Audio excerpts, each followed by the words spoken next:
곁에서 함께 예배하는 분들을 축복하며 권면하겠습니다. 예수님밖에 없습니다. 예수님밖에 없습니다. 만약에요, 여러분이 수술을 좀 받으셔야 하는데 마취를 할 수도 있고 안 할 수도 있습니다. 진통제를 맞을 수도 있고 안 맞을 수도 있습니다. 그러면 어떻게 하시겠어요? 이쪽에서 공부하는 분들이 아파서 병원에 가게 되면 꼭 굉장히 힘들었다고 이야기하는 부분들이 있었습니다. 유학하신 분들이 책상에 오래 앉아있다 보면 이제 병이 나고 그러니까요. 진통제를 안 준대요. 항생제를 안 준다죠. 그리고는 한국에서 같으면 아무 때나 약국에 가서도 살 수 있는 진통제나 항생제 없이 그냥 손뭉치를 이만큼 주면서 피가 나면 그걸로 닦고 그걸로 틀어맞고 그냥 나을 때까지 기다리라고 그런답니다. 출산하시는 분들도 진통제를 맞을 것이냐, 아니면 빨리 그냥 수술을 해서 아픔을 줄일 것이냐, 아니면 모든 아픔을 다 감수하고 아이를 낳을 것인지 결정해야 하는 순간이 있죠. 몸이 아플 때는 진통제도 있고 마취제도 있습니다. 정신이, 마음이, 때로 신앙의 고통이 있을 때 우리 신앙에도 만약에 진통제나 마취제 같은 것이 있다면 어떻게 하면 좋을까요? 또 반대로 진통제나 마취제만 있는 것이 아니라 우리 신앙에도 더 또렷하게 하고 더 깨어나게 하는, 말하자면 신앙적인 각성제가 만약에 있다면 진통제와 각성제 중에 어느 쪽을 택하는 게 더 좋을까요? 오늘 지난주에 이어서 마가복음 13장에 있는 말씀들을 살펴보려고 합니다. 예수님께서 성전에서 보신 것은 가난한 과부의 얼마 되지 않는 가산을 집어삼키는 것, 그리고 돈벌이하는 장사꾼들이었습니다. 이미 성전은 만민이 기도하는 집이 아니라 강도의 소굴이 되어 있었습니다. 그런 성전을 떠나시는 주님을 붙잡고 어느 제자는 말하기를 이 돌들이 어떻습니까? 이 건물이 어떻습니까? 라고 자랑을 하고 싶었습니다. 그러나 주님께는 그 성전은 돌 위에 돌 하나 남김없이 무너뜨려져야만 하는 강도의 소굴이었습니다. 성전을 나와서 감람산으로 올라갔습니다. 저 아래 성전이 내려다 보일 때 성전을 마주 대하면서 앉으셨습니다. 그때 베드로와 안드레, 야고보와 요한, 이 네 사람이 예수님께 조용히 와서 물었습니다. 이 네 사람은 예수님의 사랑을 참 많이 받은 제자들이죠. 베드로, 안드레가 형제고 야고보, 요한이 또 형제가 아닙니다. 모두 다 어부들이었습니다. 주님께서 제자로 부르실 때 배를 내버려 두고 주님을 쫓았고, 또 심지어는 배와 함께 아버지가 있는데도 아버지 그냥 놔두고 예수님 쫓아서 제자의 길을 시작했던 사람들입니다. 특별한 부르심이 있었습니다. 특별한 사랑도 많이 받았습니다. 이 네 사람이 주님께 와서 조용히 물었습니다. 이 조용히 물었다는 것은 의도가 있는 것이죠. 다른 사람들 모르게 따로 본인들만 알고 싶어서 사적으로 물어봤다는 의미입니다.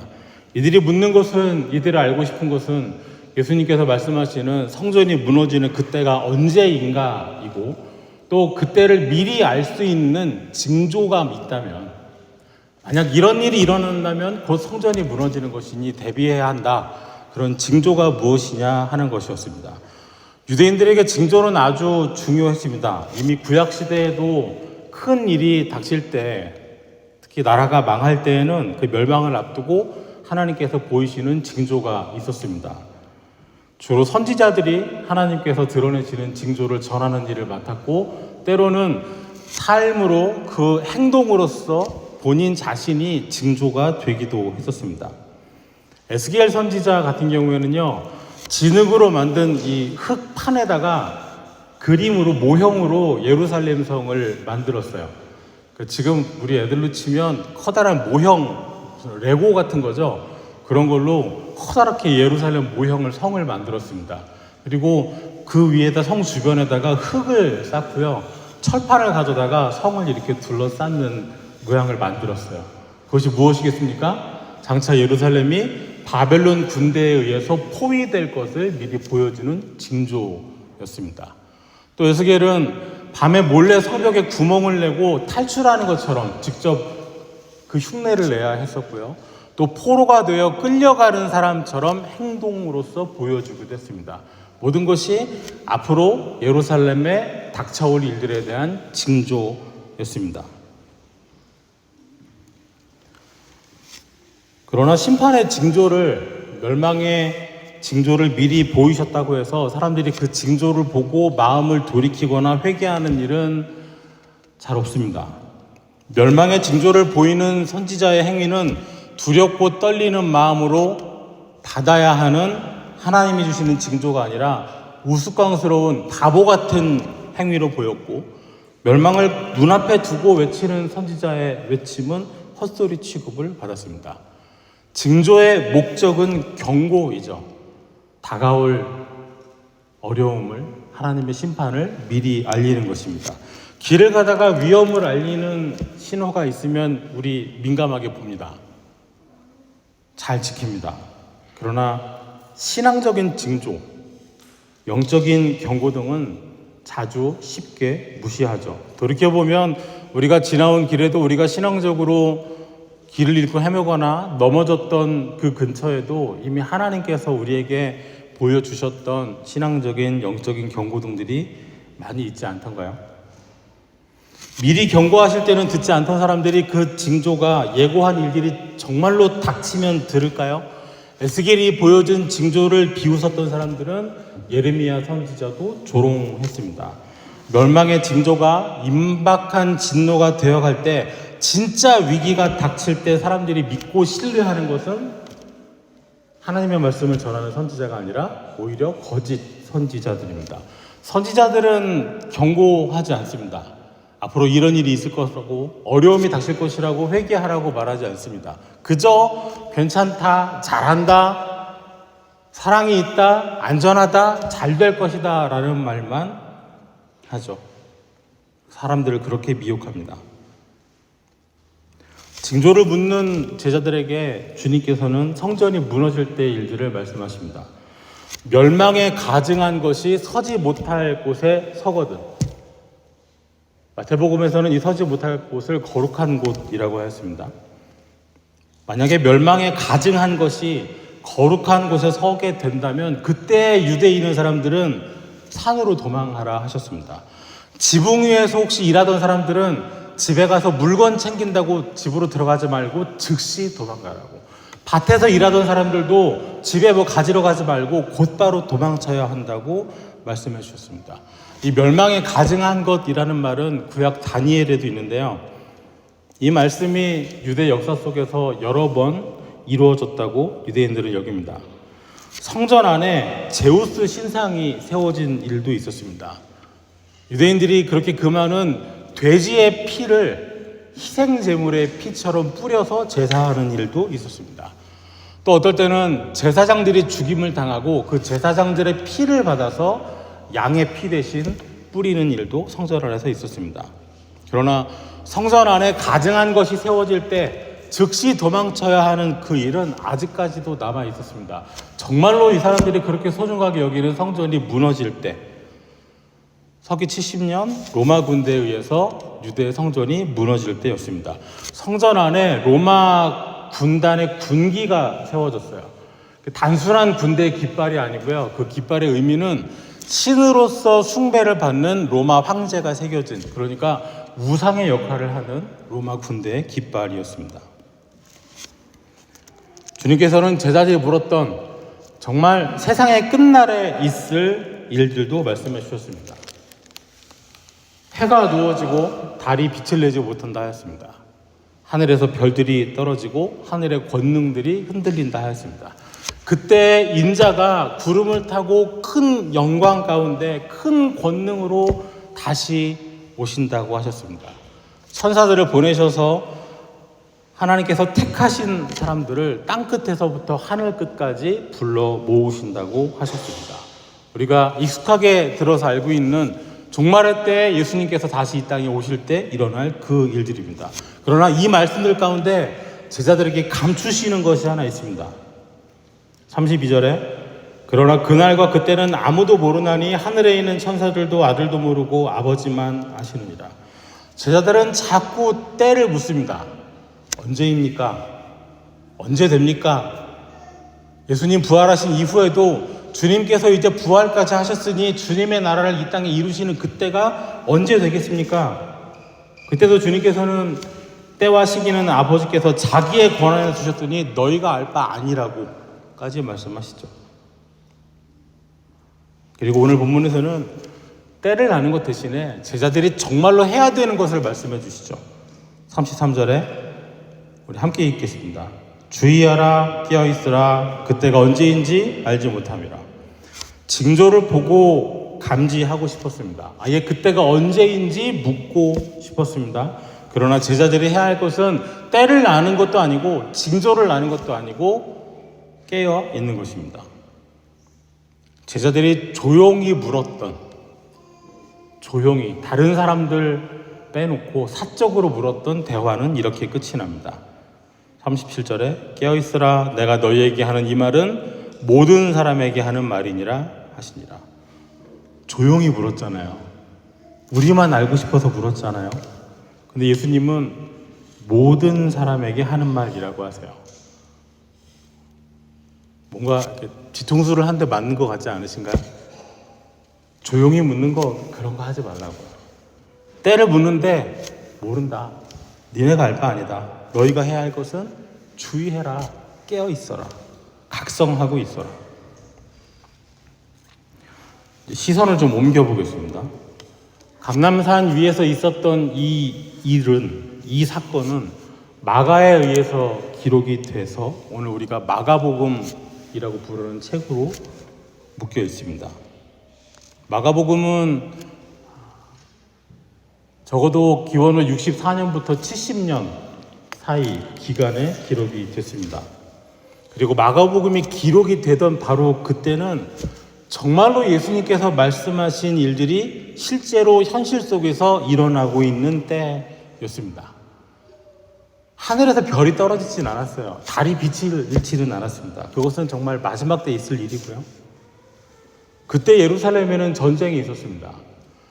유대인들에게는 독립전쟁이고 로마 사람들에게는 반란이었습니다. 그 전쟁의 끝에 서기 70년 됐을 때 예루살렘 성전 안에 로마의 황제 숭배의 깃발이 세워지고 성전은 불타고 무너졌습니다. 로마 안에서는 네로가 불을 지르고 그 화재, 그 방화에 대한 책임을 기독교인들에게 돌려서 지독한 박해가 일어나고 있었습니다. 9절과 12절에 너희는 스스로 조심하라. 사람들이 너희를 공회에 넘겨주겠고 너희를 회당에서 매질하겠으며 나로 말미암아 너희가 권력자들과 임금들 앞에서 서리니 이는 그들에게 증거가 되려 함이라. 형제가 형제를, 아버지가 자식을 죽는 데 내주며 자식들이 부모를 대적하여 죽게 하리라. 정말로 기독교인들은 공회에 넘겨져서 재판을 받았습니다. 회당으로 끌려가서 공개적인 자리에서 매를 맞았고 처벌을 받았습니다. 부모가, 형제가, 자식이 또 부모를 예수 그리스도를 믿는 사람이라고 해서 고발을 하고 순교의 자리에 서기도 했습니다. 기독교인들은 예수 그리스도의 이름으로 말미암아 미움을 받았고 죽임을 당하고 있었습니다. 예수 그리스도를 믿으면 마지막에 자기를 살아생전에 권세를 누릴 거라고 생각하고 조용히 때를 묻고 징조로 묻고 주께서 나라를 세우심이 이때이니까 하는 그 제자들이 상상하지 못했던 일들이 정말로 일어나고 있었습니다. 성도들이 고난을 당합니다. 그 고난 중에 성도들에게 주님께서 이렇게 말씀하셨다고 우리 함께 나누자고 기록된 최초의 복음서가 바로 마가복음입니다. 우리 말씀에서 위로를 많이 찾죠. 평안의 말씀을, 축복의 말씀을 많이 찾습니다. 오늘을 사는 우리는 우리에게 좋은 말씀을 찾으려고 애를 씁니다. 그런데 처음 신약 성경의 첫 복음서가 기록되고 그 말씀을 손에 들었을 때 고난 중에 성도들의 눈에 가장 먼저 가장 크게 들어온 말씀은 이랬습니다. 아직 끝이 아니니라. 재난은 이제 시작입니다. 너희를 공회에 넘겨주겠고 매질을 하겠고 나로 말미암아 미움을 받을 것이라. 힘들어요. 고난이에요. 그런데 피할 수가 없어요. 그런데 말씀 그대로입니다. 주님 말씀이 이루어지고 있는데 나한테 행복한 게 아니라 나한테 좋은 게 아니고 나에게 힘들어요. 아파요. 누군가 죽어요. 말씀은 성도들에게 위로와 동정을 주지 않았습니다. 13장 전체에 담긴 결론이 무엇입니까? 어디에 무게가 실려 있습니까? 주의하라고요. 깨어있으라고요. 아프고 힘들고 고통 가운데 고통을 덜어주는 약이 필요할 것도 같은데 마취라도 하면 좋겠는데 차라리 자버리면 좋겠는데 오히려 각성을 요구하시죠. 감람산 위에서 성전을 내려다보면서 주님 하시는 말씀들이 무엇이었습니까? 주의해라, 삼가해라, 조심해라, 기도해라. 희종일관 정신을 똑바로 차리고 각성하라는 말씀들이었습니다. 게다가 앞으로 다가오는 더 큰 어려움을, 더 큰 위험을 예고해 주세요. 처음 복음서를 받아든 성도들에게 성경은 위로와 안위를 주는 마치 진통제 같은 역할을 해주지 않았습니다. 고난을 감추지 않았습니다. 오히려 더 드러내고요, 뚜렷하게 하고요, 돋보기를 들이대고 더 확대해서 그 아픔을 더 적나라하게 보고 느끼게 해줬습니다. 왜 그랬을까요? 고난이 성도가 누구인지를 더 분명히 보여주는 도구가 되기 때문입니다. 예수님이 누구시던가요? 예수님이 왜 오셨지요? 예수님이 무슨 일을 하셨습니까? 주님이 오신 이유와 목적이 어디서 가장 분명하게 드러났지요? 바로 십자가였습니다. 십자가야말로 예수님이 오신 이유이고 목적이죠. 사람들은 만약에 당신이 정말로 하나님의 아들이라면 십자가에서 내려와 보라고, 그 고난을, 고통을 중지시키라고, 끝내라고 말하지만은 주님께서는 정말로 하나님의 아들이시기 때문에 십자가에서 내려오시지 않고 기꺼이 죽으셨습니다. 오직 하나님 아들만이 십자가의 죽음으로써 우리에게 영생을 줄 수 있는 분이시기 때문입니다. 십자가가 예수 그리스도를 드러내듯이 고난은 성도를 드러냅니다. 예수 그리스도의 십자가가, 그 십자가를 믿는 사람들이 받는 고난이 믿음의 사람들이 누구이며 어떤 존재들인지 이 세상에 드러내게 합니다. 고통 피하고 싶지요. 벗어나고 싶지요. 위로받고 싶지요. 그렇다면 마가복음을 받아들였던 초대교회 성도들은 어디서 위로를 받았을까요? 바로 말씀이 이루어지고 있다는 사실에서였습니다. 주님이 예고하셨어요. 주님이 이미 말씀하신 그대로 이루어지고 있습니다. 예수님도 모르셨던 일이 일어나고 있고 예수님조차도 예상하지 못했던 일들이 일어나고 있는 게 아니라 이미 아시고 이미 경고하셨던 그 일들이 말씀대로 일어나고 있는 거예요. 물론 말씀이 이루어지고 있는 현실은 나에게 아파요. 나한테 불리해요. 없었으면 좋겠어요. 하지만 성도들은 이미 주님이 이 상황을 알고 계셨고 이미 말씀해 주셨고 그 말씀이 지금 하나하나 이루어지고 있다는 그 사실에 위로를 받았습니다. 고난과 어려움 가운데 나만 조용히 예수님께 어떤 특별한 정보를 얻어서 미리 도망치고 모면하고 피하는 게 그게 위로가 아니라 지금 이 상황을 주님께서 이미 말씀하셨고 이미도 알고 계셨고 정신을 바짝 차리고 주의하고 깨어 있어야 하는 바로 지금이 언제 주님이 오실지 모르는 그때이고 그 사이를 내가 살고 있다는 그 사실에 오히려 성도들은 위로를 받고 고통 속에서 눈을 감고 현실을 외면하는 게 아니라 오히려 깨어 있을 수 있었습니다. 36절 37절입니다. 그가 호련히 와서 너희가 자는 것을 보지 않도록 하라. 깨어 있으라. 내가 너희에게 하는 이 말은 모든 사람에게 하는 말이니라 하시니라. 여기 이 모든 사람 중에 나도 포함된다는 것, 여기에서 가장 큰 위로를 받았습니다. 여러분 말씀에서 위로 받으시기 바랍니다. 무엇보다 여러분이 살아가고 있는 자리에서 주님께서 말씀하신 대로 일이 되어질 때 위로를 얻으시기 바랍니다.